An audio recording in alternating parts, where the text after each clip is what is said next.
we do work without a precedent of trying to prevent species extinction in the way that we're doing now. That's kind of like we have to be taking responsibility for a mess that we might not have created. We don't have the guidebook how to do it.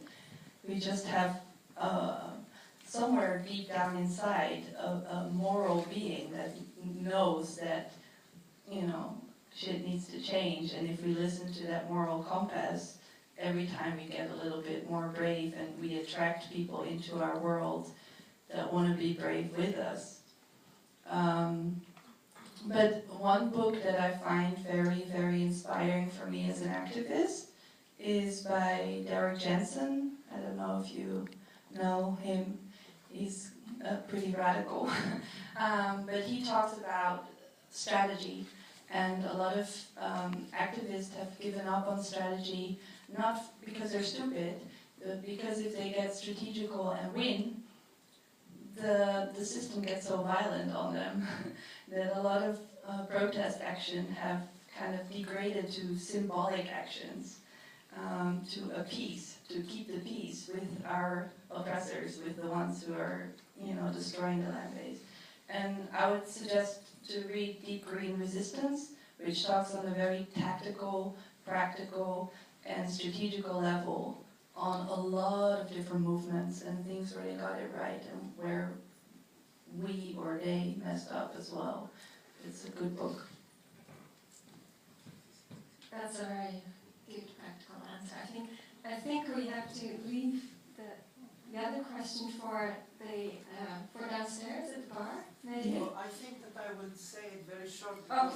because we're talking about actions, but maybe we can get a little bit refreshed. The 10th of September, we are organizing a little manifestation, demonstration. Maybe it become bigger because you're going to be present. It's because in Holland, since half a year ago, it has been institutionalized, legalized forced labor.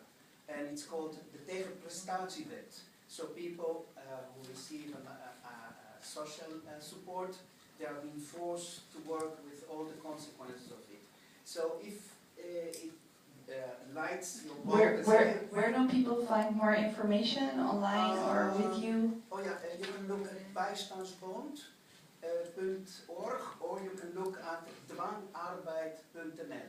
And you can also talk with Abraham after the show. The students are also organizing protests because of the how do you call it?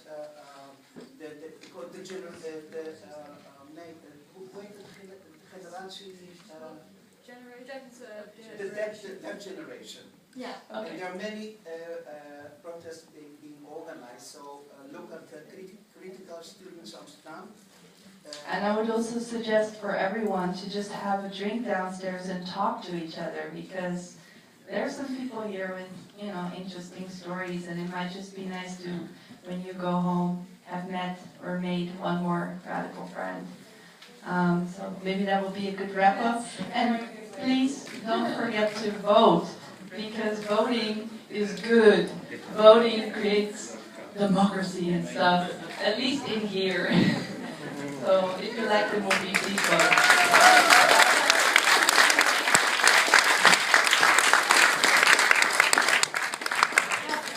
That's a perfect way to end this Q&A. You will have a lot of things to do and inspiration to do next. Thank you all.